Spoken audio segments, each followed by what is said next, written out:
conventionally armed missiles with GPS technology, by the way, Russian, making its missiles much more accurate.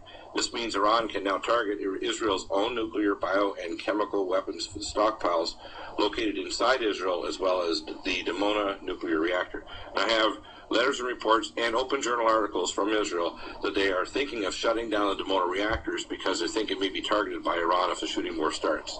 That in the last week. Continuing in the letter, in short, Iran has achieved a conventional deterrent to Israel. Therefore, statements by Iranian officials that Iran has no nuclear weapons program are, in my view, probably correct. Even if they did have a half a dozen, how foolish would they be to shoot them? Presently, Iran does not need nukes to deter Israel. It can do this with GPS-guided medium-range missiles. The Israelis, no doubt, are gnashing their teeth over this because they now find themselves threatened by their own weapons of mass destruction stockpiles and by their own nuclear reactors, especially Dimona, all of which have become targets. A few direct hits by Iran could cause a toxic plume killing thousands of Israelis. A worst case might signal the end of the Jewish state. It is more important to realize that Iran would never launch a preemptive strike on Israel because the Iranians know that the U.S.-Israeli response will be devastating. However, if Iran comes under attack first, all bets are off. Iran will defend itself. A counterattack on Israel cannot be ruled out because Iranian leaders understand clearly, even if the American public do not, that the crisis has been manufactured on Israel's behalf. From the Israeli standpoint, the present Iranian deterrent, though conventional, is simply unacceptable. Israel's military strategists have always insisted on total freedom of movement. This is why Israel refused a U.S. offer many years ago to sign a defense pact with the U.S. Such a treaty would have limited Israel's freedom of movement, and this was unacceptable. Israel's leaders prefer to remain independent. Israel has always insisted on the freedom to intimidate its neighbors, whether and however it chooses, including attacks on Palestine and Lebanon. Iran's conventional missiles now curtail that freedom.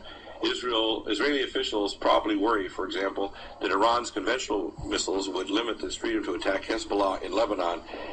In a future conflict, Hezbollah is closely allied with Tehran, and they have 60 to 80,000 medium-range missiles that can go hundreds of miles north of the Litani River that can strike every square inch of Israel, right down to Eilat. I believe the present crisis has been manufactured to create a pretext for U.S. air campaign to take over Iran's conventional missile sites. The U.S. will also target Iran's nuclear facilities, but the primary target will be Iran's conventional missiles. The U.S. will be doing Israel's bidding.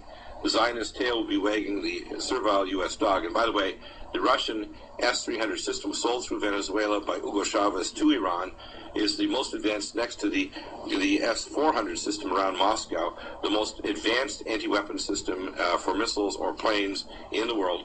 And they have the Chinese-based scalar harmonic weapons that can knock out our GPS guidance systems or missile systems and our aircraft. And they proved that they're able to jam and take down our drones. So it's not going to happen that they're going over Iranian airspace like they did over Libya and Tunisia. It's not going to be a cakewalk. And the generals know this, and that's why they're not stupid. So if they're sitting out in the Stennis, it's a rubber duck sitting out there waiting to get shot down and go to the bottom of the Mediterranean with 6,000 sailors, men and women, and equipment, $5 billion carrier. The Stennis and all this it's accompanying vessels. This is not a good thing, and we have a fool in the White House. Obviously, you can't generate public support for such a bombing campaign on Israel's behalf. Hence the cover story about nukes and alleged Iranian threat to wipe Israel off the map, all of which is untrue, but very effective propaganda nonetheless. And by the way, the only politician who's talking about pulling back from these kind of wars is President Ron Paul. And we need to pray on our face, not on our knees, get down on our faces and cry out to the Most High God that unless our president takes his office in the White House, we are doomed. Because he's the only one talking about pulling back from these proxy wars as a golem, a beast for the global satanic Israelis who are not servants of the Most High God, but as Jesus would say, the synagogue of Satan. Obviously, you can't generate public support for such a bombing campaign on Israel's behalf. Hence the cover story about nukes and alleged Iranian threat to wipe Israel off the map, all of which is untrue, but very effective propaganda nonetheless. And we hear it from Rick Santorum, the fool that he is, the idiot, and we hear it from also the fool Romney, who both want to bomb Iran. The clones of McCain who said bomb Iran as a takeoff of the Beach Boys song. The problem for the U.S. is that depriving Iran of its conventional deterrent will not be easy to accomplish. Indeed, it will be even more difficult than taking out all of Iran's nuclear facilities. Iran's conventional missiles are probably widely dispersed. By the way, Iran is one-third the size of the continental United States in area, and half of it is mountainous. If they come under attack, the purpose of the air campaign will be transparently obvious to the Iranian leadership. Faced with the prospect of losing their deterrent, the mullahs may well decide to fire their conventional missiles. If they do and manage some direct hits on Israel's nuclear, bio, and chemical weapon stockpiles, the ensuing disaster will prompt an Israeli response. Israel may even resort to the Samson option, which they publicly stated in the past, by the way, and attack Iran with nukes. Words cannot describe the horrific scale of such an outcome. Unfortunately, is all too possible. Early in the war, the U.S. naval forces in the Gulf will also come under attack. No mistake, Iran has enough anti-ship cruise missiles to pose a grave threat to the U.S. naval presence in the Gulf. And I'm going to say this, thus saith the Lord, if America tries to attack Iran, and they have the Stennis and this carrier group out there, they're going to the bottom. And if you're sitting in your naval ships and listening to this on your radio, you better start praying. If you're a Christian commander or naval officer, you need to turn back. You need to tell your people back in Washington, D.C., you are not pawns in a bathtub called the Mediterranean Ocean over World War III, because you will die.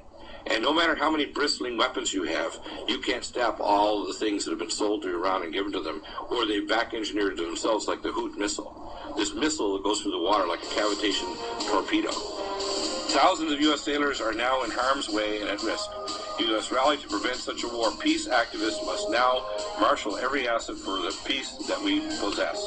The American people need to know the truth. This is a phony crisis, yet the danger is very real. Now is the time to speak out with all our strength. Tomorrow could come too late. Back in a moment, your questions.